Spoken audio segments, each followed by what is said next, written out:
Amén.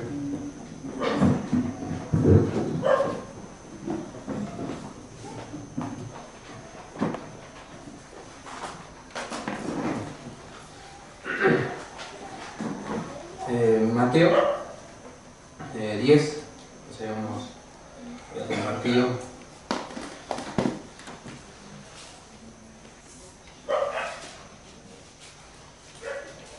El Señor envía a los apóstoles, ¿no? Y les dice que no probéis de oro, ni de plata, ni de cobre en vuestros cintos, ni de alforja para el camino, ni de 2 túnicas, ni del calzado, ni del bordón, porque el obrero es digno de su alimento.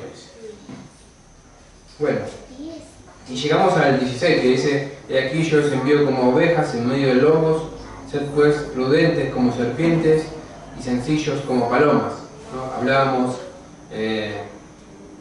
que es fundamental ser sencillos para llegar a ser sabios, ¿no?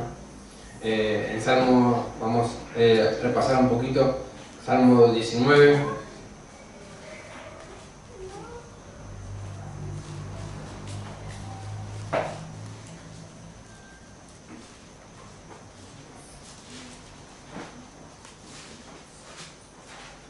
Dice: la ley de Jehová es perfecta, que convierte el alma. El testimonio de Jehová es fiel, que hace sabio al sencillo. Entonces debemos venir a la palabra con sencillez, debemos de venir a Cristo con sencillez, ¿no? Sabemos que todos amamos a Dios. ¿Amén? Amén. Y aún en el mundo dice: sí, yo creo en Dios, yo amo a Dios, pero debe creerle lo que Dios dice. Dios se manifestó en Cristo. Entonces, si yo creo a Dios, amo a Dios, debo sujetarme a las palabras de Jesús. Y Jesús se reveló en su palabra, en sus apóstoles. Sus apóstoles escribieron las Escrituras. Entonces, si amamos a Dios, debemos sujetarnos a Cristo, y si amamos a Cristo, nos sujetamos a Él, debemos sujetarnos a las Escrituras. Si la Escritura lo dice, es amén. Es un amén nuestro y es un amén de Dios. El amén de Dios es que así será. Así es y así será. Y el amén de nosotros es que así sea. Entonces, si está en la Escritura, es así. La ley de Jehová es perfecta, que convierte, ¿no? Cuando ponemos por obra la palabra del Señor, vienen los frutos. Pero hay que esperar, ¿no? Hay un libro que decía: hijo mío, empezaba así, el prólogo, ¿no? Si has decidido servir al Señor, prepara tu corazón para la prueba. Sé paciente y espera siempre en el Señor. Porque nadie ha habido que haya esperado en el Señor y no haya alcanzado su promesa. No haya logrado lo que el Señor le había prometido. Y ninguno, y la Biblia nos dice que el que da al pobre a Jehová presta, y que Dios no es deudor de nadie. Incluso ahí en Malaquías, qué mal que se usa, ¿no? Malaquías, cuando habla de traer los diezmos. Pero es la única lugar donde Dios dice: probadme.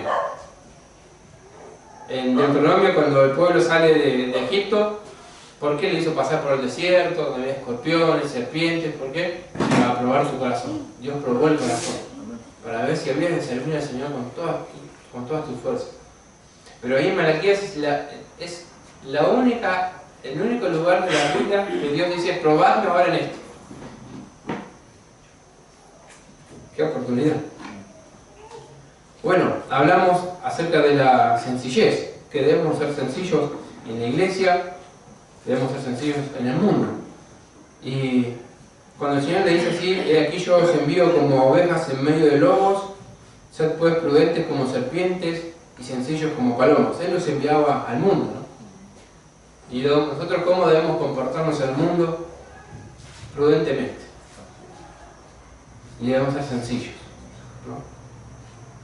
Se me viene a la memoria cuando el profeta Natán le dice a David: por cuanto has pecado y no estás cuidado, porque por este pecado ahora los enemigos de Jehová blasfeman el nombre de Jehová. Ah, mirá, viste, ¿no? Y qué feo, que nosotros somos aquellos que debemos glorificar al Señor. ¿no? Timoteo le dice que es necesario que el obispo sea irreprensible, marido de una sola mujer, no dado al vino, no codicioso de ganancias deshonestas, hospedador, no pendenciero, no codicioso de ganancias deshonestas, y no un neófito, que tenga buen testimonio desde afuera. Deben ver a Dios en nuestras vidas. El mundo debe ver a Dios en nuestras vidas.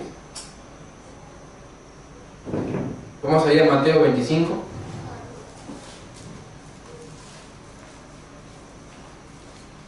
Por eso David no actuó prudentemente en esa ocasión, no actuó prudentemente, aunque en 1 Samuel, perdón, voy a ir a 1 Samuel.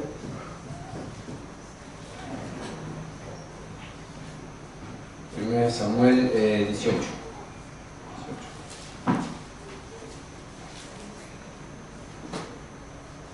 Amén. Gracias, Señor, por esta palabra, Señor, que tú traes hoy a tu iglesia, Señor, a mi vida. Te ruego, Padre, que se haga vida, se haga vida, Señor, que podamos realmente andar prudentemente, Señor, y como serpientes y sencillos como palomas, porque esto te agrada a ti, Señor. También nos mandas que oremos, incluso por los presidentes y todos los que están en eminencia, para que vivamos quietas y reposadamente, Señor. Gracias, Señor. Amén. Fíjese en el 18 de 1 Samuel, el 13, dice: por lo cual Saúl lo alejó de sí, y le hizo jefe de mil, y salía y entraba delante del pueblo. Y David se conducía como prudentemente en todos sus asuntos, y Jehová estaba con él. ¿No? A veces nos dicen: no, vos tenés que ser un valiente y arrebatar la bendición, ¿no? Y como que lo contrario de prudente. Y nosotros debemos ser prudentes. La Biblia, el Señor nos manda que seamos prudentes, ¿no? En cuanto a las cosas, en cuanto a la fe, creo que sí. No creo que haya sido muy prudente lo de Pedro, de sacar un pie y caminar sobre las aguas. Pero tenía una palabra: ven. Si el Señor te dice, eso sí que es prudencia. Si el Señor te manda a caminar sobre las aguas, eso es prudencia. ¿Por qué? Porque el Señor es mayor que las aguas, es mayor que su creación. Entonces, si el Señor lo dice, eso es actuar con prudencia. Y David se conducía prudentemente en todos sus asuntos, y Jehová estaba con él. Y viendo Saúl que se portaba tan prudentemente, tenía temor de él. Fíjense, ¿no? Y sabemos que la Biblia nos dice que David era un hombre conforme al corazón de Dios, ¿no? Y cómo actuaba David en todos sus asuntos, dice, prudentemente. Ahora sí, vamos ahí a Proverbios 14.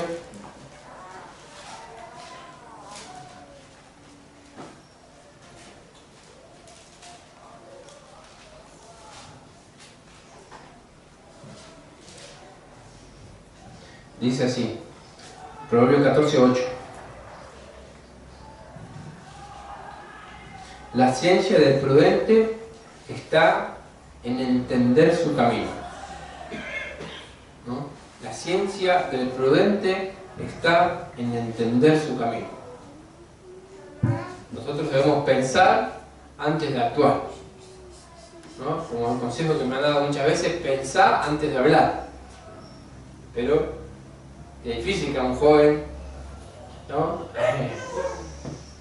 piense antes de hablar. Los jóvenes, la mayoría, abrimos la boca y después pensamos. Pero conforme van pasando los años, vamos madurando y vamos pensando más antes de hablar. ¿Y qué es esto de conocer su camino? Fíjese que el 7 nos da un adelanto. Dice: vete de delante del hombre necio, porque en él no hallarás labios de ciencia. Eso es actuar con prudencia. Yo estoy delante de un necio, me tengo que ir delante de él, porque no voy a encontrar labios de prudencia, labios de ciencia, labios de conocimiento. La ciencia del prudente está en entender su camino. cómo debemos actuar prudentemente, pensando, conociendo, ¿no? ¿Cuánta gente habla? Es más, ha salido un WhatsApp, ¿no? Que fíjense, una doctora decía que era, va a haber un acto terrorista, no salgan a las calles, porque son los mismos que hicieron el atentado a la AMIA, no sé si lo escucharon. Oh, toda la gente está asustada. Pero eso no es actuar con prudencia, porque cualquiera graba un mensaje de cosas, bueno, y lo hace circular. Cualquiera puede hacer eso. A un prudente que va a la fuente. A ver, ¿cómo es? ¿Es así? Tenemos que ir a la fuente, ¿no? No debemos asustarnos, el Señor nos guarda aparte. La ciencia del prudente está en entender su camino, mas la indiscreción de los necios es engaño. Si no conocemos nuestro camino, ¿por dónde estamos yendo?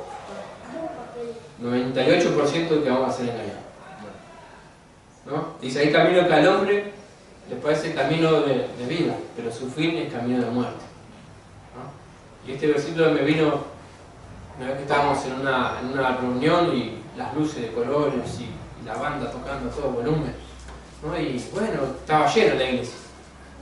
Y bueno, qué bueno, debe estar contento, pastor, porque se llenó de jóvenes. Pero vamos por Cristo, vamos por la música fuerte y las luces de colores, y si capaz que conocen a una chica, ¿no? Vamos por eso, no vamos por el Señor. Camino de muerte, su fin era, parecía camino de vida, pero el fin era camino de muerte. Mateo, vamos al libro de Mateo.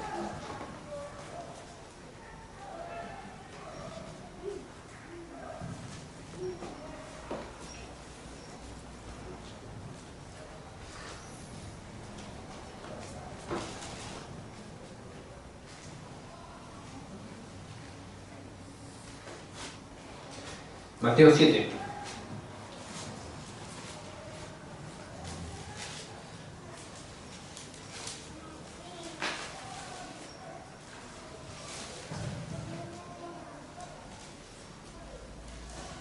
Mateo 7:14 nos dice, porque estrecha es la puerta y angosto el camino que lleva a la vida, y pocos son los que la hallan. Y aquí, esos pocos, ¿qué fueron? Prudentes. Guardaos de los falsos profetas, que vienen a vosotros con vestido de ovejas, pero por dentro son lobos rapaces. ¿Y quién es aquel que se puede dar cuenta de alguien, de un falso profeta que está vestido de oveja, pero por dentro es un lobo feroz? Un hombre prudente, que conoce las escrituras y que como no dice el proverbio, entiende su camino, entiende, a ver, ¿voy para ahí? Había un hombre muy conocido que se decía ser Jesús y les hacía tatuar a todos el 666, ¿no? Y no conocían, esa gente no conocía el camino de prudencia. No fueron prudentes. ¿Y qué pasó? Fueron engañados. Fueron engañados. Dice, por sus frutos los conoceréis. Pero venimos al 23. Dice, entonces les declaré, nunca os conocí, apartados de mí, hacedores de maldad. Cualquiera pues que me oye estas palabras, ¿y qué? Y las hace, le compararé a un hombre prudente, que edificó su casa sobre la roca. Y para edificar la casa sobre la roca es mucho más trabajoso que edificarla sobre la arena, porque hay que cavar y hay que ahondar, y hay que gastar más material. ¿Pero qué? Pero es firme, es para siempre, ¿no? Y así es el camino que lleva a la vida. Ese es el camino del Señor. Es más trabajoso, quizás, pero una vez que el Señor nos prueba, una vez que el Señor nos ha pasado por el fuego, ahí vienen todas las bendiciones, y aún aunque vengan pruebas, las vamos a pasar con gozo. ¿Por qué? Porque tenemos la fe salvadora, porque tenemos la mirada puesta en el galardón, tenemos la mirada puesta en el Señor. Dice, le compararé a un hombre prudente que edificó su casa sobre la roca. Descendió lluvia y vinieron ríos y soplaron vientos y golpearon contra aquella casa y no cayó, porque estaba fundada sobre la roca. ¿Y quién es la roca? Cristo. Amén. El Deuteronomio, Josué dice: fijaos vosotros a quién habéis de servir, pero yo y mi casa serviremos al Señor. Sufrir en este mundo, vamos a sufrir, sin duda que vamos a sufrir, porque es necesario que a través de muchas tribulaciones entremos en el reino de Dios. Así se despedía Pablo de los hermanos, de ahí en Hechos. Qué despedida, ¿no? Hermanos, es necesario que a través de muchas tribulaciones entremos en el reino de Dios. Quedaron todos. No les dijo que iban a recibir millones y que iban a ser bendecidos. Es necesario que a través de muchas tribulaciones entremos en el reino de Dios. ¿Por qué? Porque el hombre prudente también no se enreda en los negocios de la vida. ¿No? Ninguno que milita como soldado, le dice Pablo a Timoteo, se enreda en los negocios de la vida. ¿Por qué? Un soldado, ¿por qué va a tener muchos bienes? Si sabe que tiene que salir de la llama y tiene que salir a la guerra, tiene que estar siempre dispuesto. Como nuestro padre, ¿no? ¿Cuántos somos hijos de Abraham? Amén. ¿Amén? Amén. Tiene que estar dispuesto que si Dios lo llama, hoy tiene que salir. Hoy. Apaga el fuego y sale. Por eso no carguéis el corazón con muchas cosas.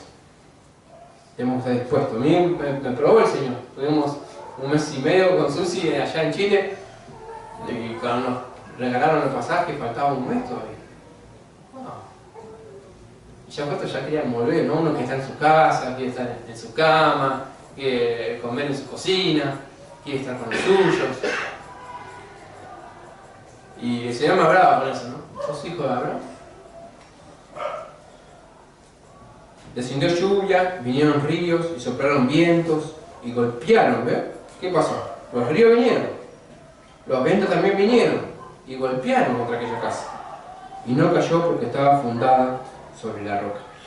Pero cualquiera que me oye estas palabras y no las hace, o sea que el problema no es oír o no, todos oyen. El prudente como el insensato, los dos oyen.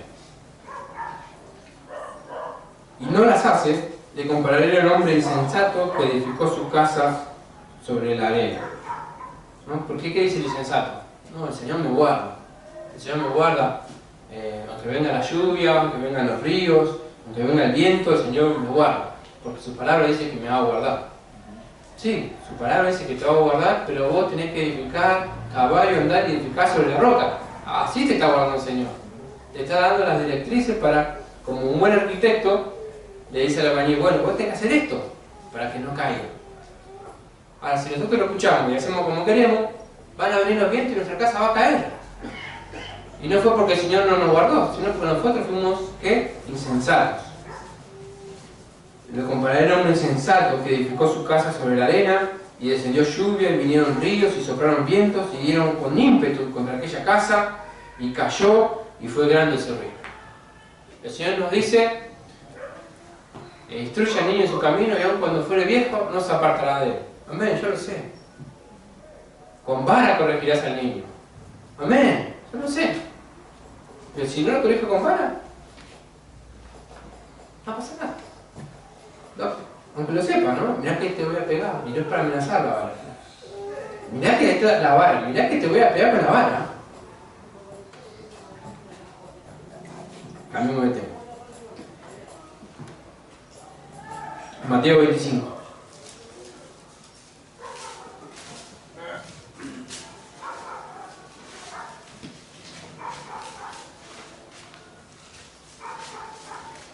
Mateo 25. Vamos a empezar del, 24, 45 ahí. Dice, ¿quién es pues el siervo fiel y prudente, al cual puso su Señor sobre su casa para que les dé el alimento a tiempo? Bienaventurado aquel siervo al cual cuando su Señor venga, le halle haciendo así.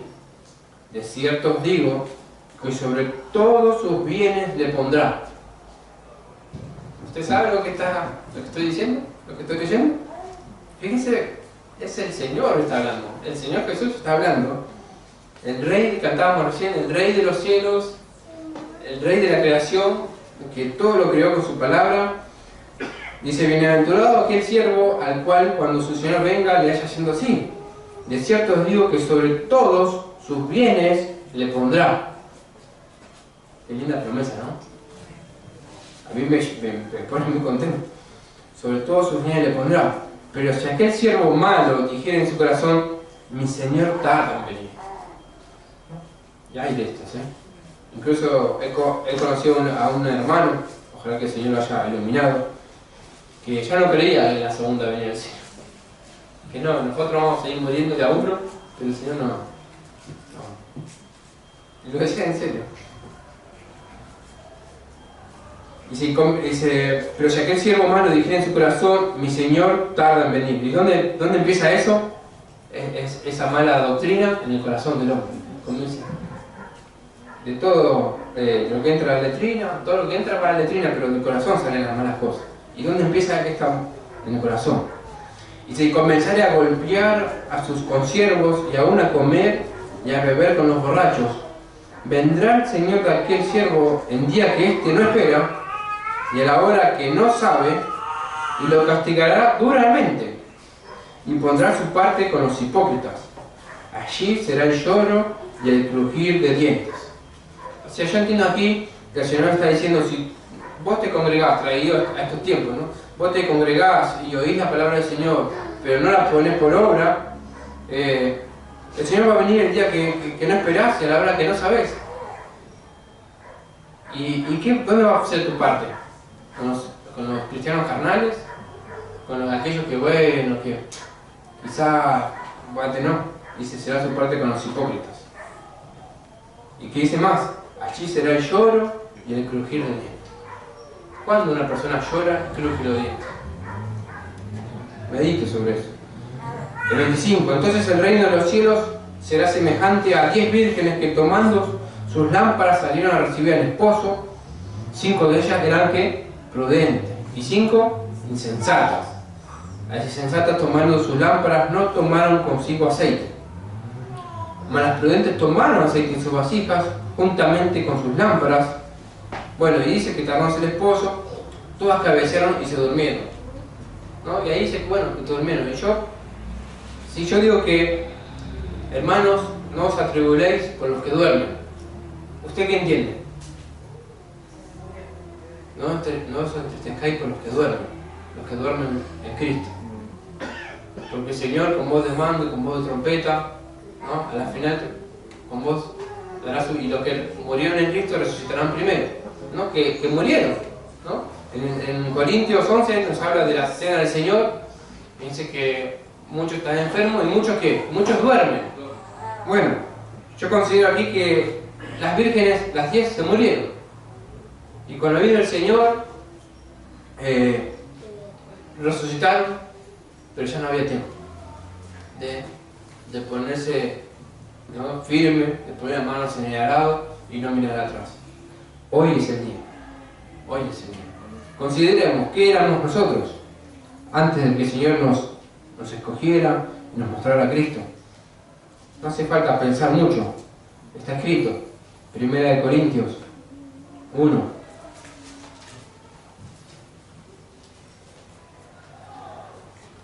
Yo veo el amor de Pablo, ¿no?, como ora por los hermanos de Corintio y cómo les enseña, ¿no? Porque si usted empieza a ver la carta de los Corintios, había de todo. Pero ahí dice, pues 1.26, pues mirad, hermanos, vuestra vocación, que no sois muchos sabios según la carne. ¿Aún nosotros sabios según la carne? Ni muchos poderosos. Nosotros éramos poderosos, algunos poderosos aquí. Pero si el Señor nos pone, cuando viene nos haya trabajando, dando la comida a tiempo, nos va a poner sobre todo sus bienes. Y ahí sí vamos a ser poderosos. Ni muchos nobles, algún noble, sino que los necios, ahí sí, ahí dígame, sino que los necios del mundo escogió Dios para avergonzar a los sabios, y lo débil, ahí también remarque, del mundo escogió Dios para avergonzar a lo fuerte, y lo vil del mundo y lo menospreciado escogió Dios, Y lo que no es, ahí, si alguno estaba con un poquito de orgullo, no queda más nada. Lo que no es, palabra de Dios, lo que no es, para deshacer lo que es, a fin de que nadie se jacte en su presencia. Fíjese si no hay motivos para darle gloria al Señor y venir con un gozo terrible, con un gozo que sobrepasa todo conocimiento a las reuniones. Si nosotros éramos necios, éramos débiles, vil, menospreciados, nada. Nada. Y el momento que el Señor nos llamó, fue todo ganancia. Todo ganancia. Todo ganancia. Empezamos a conocer al Señor, el Señor nos introdujo en la iglesia. Fíjese, ¿dónde lo van a amar tanto como en la iglesia? En ningún lado. ¿Qué dice ahí en Mateo? Que van a pasar las señales, los hijos aborrecerán a los padres a los hijos, y hoy lo estamos viendo, ya no hay más familia. Pocas familias son las que se aman, el amor natural se está perdiendo, pero el amor de Cristo está aumentando. Amén. Amén. Así que, hermanos, seamos prudentes, y hoy que podemos, no nos olvidemos que el Señor nos sacó de lo necio, de lo vil, de lo débil, de lo menospreciado, lo que no éramos, para traernos a Cristo. Nos prometió muchas promesas. Amén. Gracias, Padre, por tu palabra, Señor. Enséñanos, Señor, y corrígenos, Señor, para poner por obra tu palabra, para hacerla, Señor, para poder cavar y ahondar y edificar nuestra casa sobre la roca, Señor. Te ruego por cada uno de mis hermanos, Señor, aún los que no están, Señor, esta tarde, esta noche, Señor. Te ruego más especialmente por ellos, Señor, que puedan, que tu Espíritu Santo les muestre la necesidad de congregarse, Señor, de estar fervientes en el Espíritu, Padre. En el nombre de Jesús, te doy las gracias por todas las cosas, Padre. Amén.